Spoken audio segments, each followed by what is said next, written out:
Bismillahirrahmanirrahim. Assalamualaikum warahmatullahi wabarakatuh. Para pendengar semua, bagaimana kabarnya?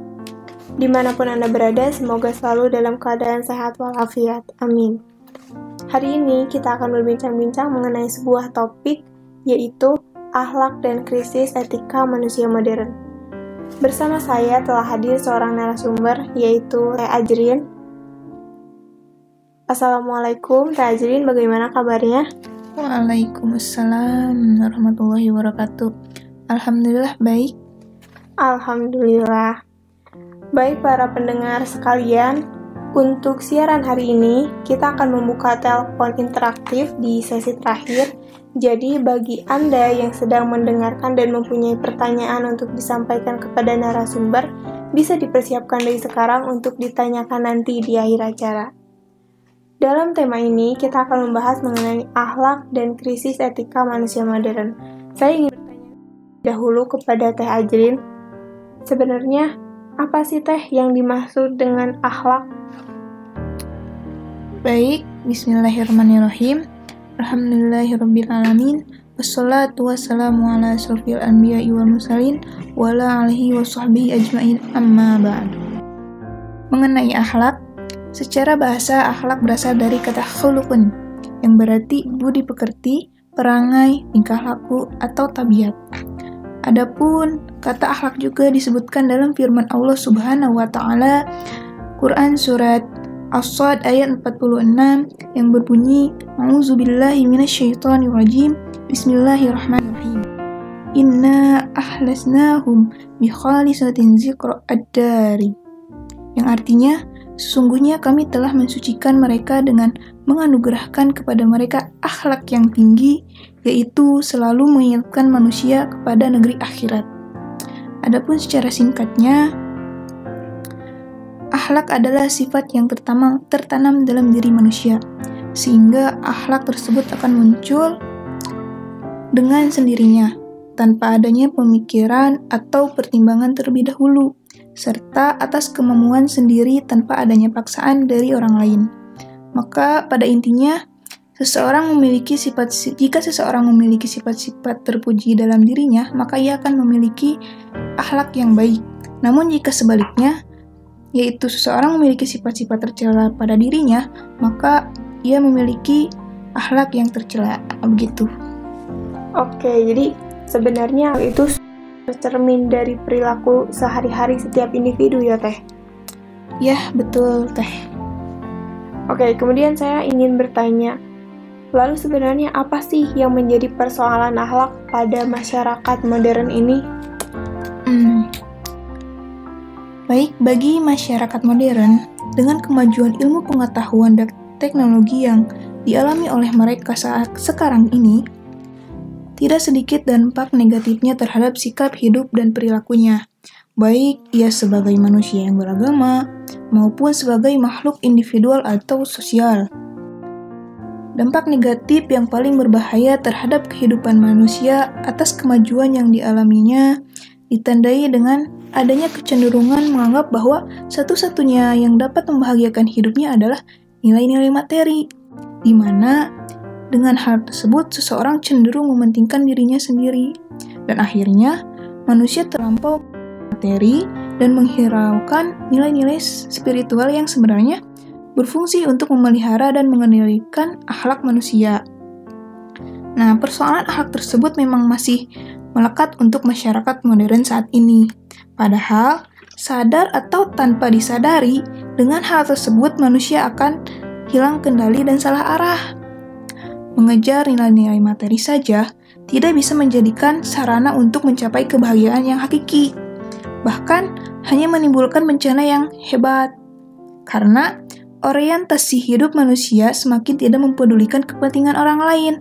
Asalkan materi yang dikejarnya dapat dikuasainya, akhirnya timbul persaingan hidup yang tidak sehat. Kayak gitu. Oke, tapi apabila kita berbicara mengenai manusia modern, tentu semua manusia itu tidak sama kan Teh? Iya. Nah, lalu contoh perilaku manusia modern seperti apa yang bisa akhlak?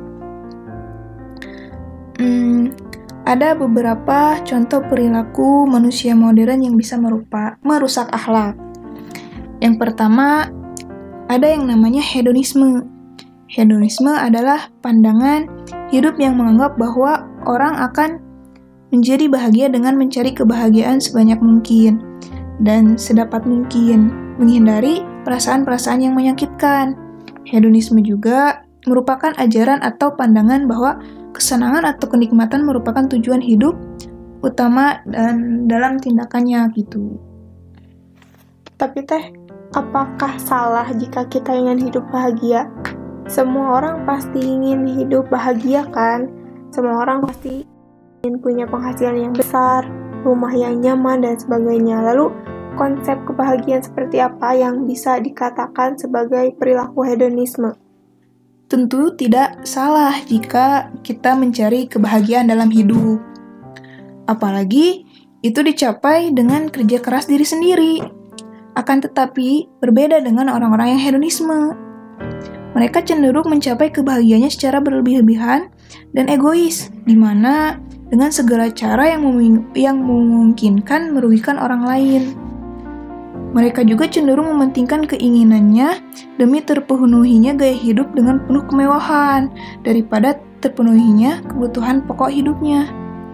Nah, orang hedonisme juga selalu memberikan rasionalisasi atau pembenaran atas kesenangan mereka apabila kesenangan tersebut bertentangan dengan norma-norma hukum dan sosial. Terakhir, kita ketahui juga nih, penting. Islam mengatur tentang hedonisme dalam Quran Surat Al-Kautsar ayat 1 yang berbunyi Bismillahirrahmanirrahim Inna a'tainakal kautsar, yang artinya bermegah-megahan telah melalaikan kamu. Nah, ayat ini bisa diartikan sebagai dampak dari bermegah-megahan, yakni lalai. Dan lalai dapat berarti mengindahkan kewajiban. Lalai menyebabkan manusia hanya berpikir untuk dunia saja, tanpa memikir kehidupan yang hakiki, yakni akhirat. Begitu. Masya Allah, luar biasa sekali ya Teh. Kemudian, selain hedonisme, adakah perilaku lain yang bisa merusak akhlak manusia modern? Ada Teh. Ada dua perilaku lagi yang dapat merusak akhlak manusia modern. Yang pertama yaitu materialisme.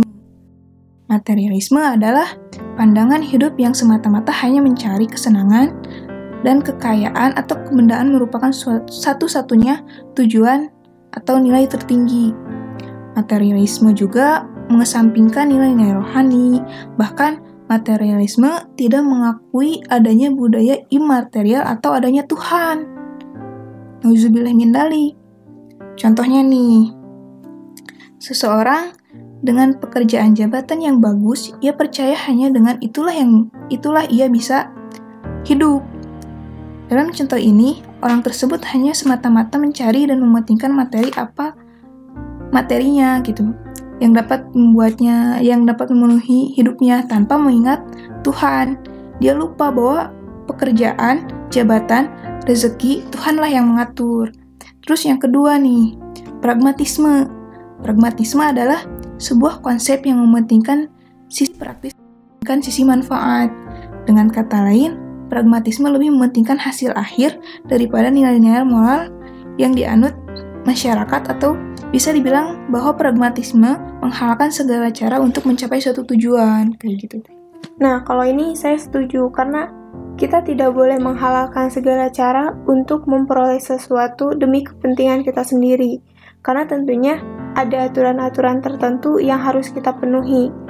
Ada mungkin hak-hak orang lain yang mempunyai tujuan sama seperti kita, dan kita harus menghargai itu. Ya, gitu ya Teh? Iya Teh, betul. Nah, selanjutnya seperti yang sudah saya katakan tadi di awal, bahwa kita akan ada telepon interaktif dari beberapa orang. Siap. Mungkin kita akan langsung menyapa penelpon pertama ya Teh? Iya, baik. Langsung saja kita sapa. Halo, Assalamualaikum. Dengan siapa di mana? Waalaikumsalam, dengan Sinta di Bandung. Baik, Ibu Sinta, silahkan pertanyaannya. Yang ingin saya tanyakan yaitu bagaimana cara menanamkan akhlak Islami kepada anak sejak dini. Baik, terima kasih Ibu Sinta. Luar biasa sekali ya Teh pertanyaannya. Iya. Jadi tadi Ibu Sinta bertanya bagaimana cara untuk menanamkan akhlak Islami kepada anak sejak dini. Silahkan dijawab Teh. Baik, untuk Ibu Sinta, ada 2 metode utama dalam pendidikan akhlak sejak dini yang dapat ditanamkan. Di antaranya yaitu yang pertama adalah metode keteladanan. Bahwasannya telah kita tahu usia anak adalah usia di mana ia akan mengikuti atas apa yang dilihatnya, yang didengarnya, dan apapun yang diterima oleh dirinya. Dengan hal tersebut, kita perlu hati-hati dalam bersikap dan berucap. Namun, di sisi lain, itu menjadi kesempatan untuk kita sebagai orang yang terdekat dalam hidupnya untuk memberikan contoh dengan bersikap dan berucap yang baik, agar apa yang nanti ditirukan oleh sang anak adalah hal yang baik juga. Nah, dan akhirnya tertanam akhlak baik pada dirinya. Contoh keteladanan yang dapat dilakukan seperti dalam beribadah, tingkah laku sopan santun, dan lainnya. Nah, metode yang kedua yaitu metode pembiasaan. Metode ini telah membentuk kepribadian anak secara praktis dan merupakan metode yang tepat. Pembiasaan yang dilakukan sejak dini atau sejak kecil akan membawa kegemaran dan kebiasaan tersebut menjadi semacam adat kebiasaan, menjadi bagian yang tidak dapat terpisahkan dari kepribadiannya. Nah, di sini juga disampaikan oleh Al-Ghazali bahwa anak adalah amanah orang tuanya. Hatinya yang bersih adalah permata berharga dan murni, yang kosong dari setiap tulisan dan gambar. Nah, hati itu siap menerima setiap tulisan dan cenderung pada setiap yang ia inginkan. Oleh karena itu, jika dibiasakan mengerjakan yang baik, lalu tumbuh di atas kebaikan itu, maka bahagialah ia di dunia dan di akhirat dengan memiliki akhlak yang baik. Begitu, Bu Sinta, kurang lebihnya. Masya Allah, luar biasa sekali jawabannya Teh Ajrin. Mungkin semoga terjawab ya Bu Sinta. Sekarang kita akan menyapa penelpon kedua kita. Gimana, sudah siap menjawab Teh Ajrin? Mangga, siap. Baik, Insya kita Allah. sapa ya. Halo, Assalamualaikum. Waalaikumsalam warahmatullahi wabarakatuh. Dengan siapa di mana? Dengan Dadang di Cikutra. Baik, Pak Dadang di Cikutra. Silahkan pertanyaannya. Nah, yang saya tanyakan, lalu bagaimana supaya kita mempunyai akhlak yang mulia?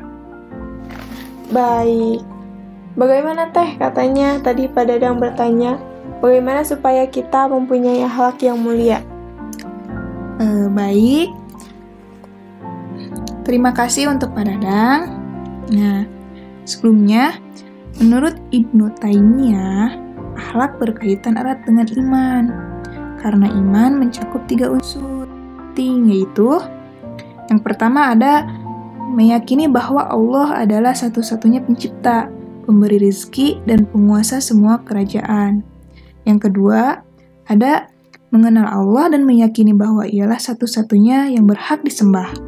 Yang ketiga, ada cinta kepada Allah melebihi segala cinta terhadap makhluknya, dan cinta hambanya terhadap Allah akan menghantarkan ia pada ridhonya. Nah, dengan hal tersebut sebenarnya dengan penanaman 3 unsur yang telah saya sebutkan tadi, kita dapat mempunyai akhlak yang mulia. Karena dengan kesadaran akan kewajiban, larangan, dan keberadaan Allah Subhanahu wa Ta'ala akan membawa diri kita pada kehidupan yang tidak hanya terpaku pada dunia saja, namun juga pada kehidupan akhirat, yang sebagaimana kehidupan abadi setelah di dunia. Namun, ada pun cara lebih spesifiknya, yaitu seperti berbaik sangka, bertaubat, berlaku baik dengan sesama, mentaati syariat agama, bergaul dengan mereka yang berakhlak baik, dapat menerima nasihat. Nah, dan yang terakhir itu berpakaian dan bertamu dengan sopan. Begitu Pak Dadang kurang lebihnya. Baik, luar biasa sekali Teh Ajrin jawabannya. Ya. Mudah-mudahan bisa dipahami ya Pak Dadang.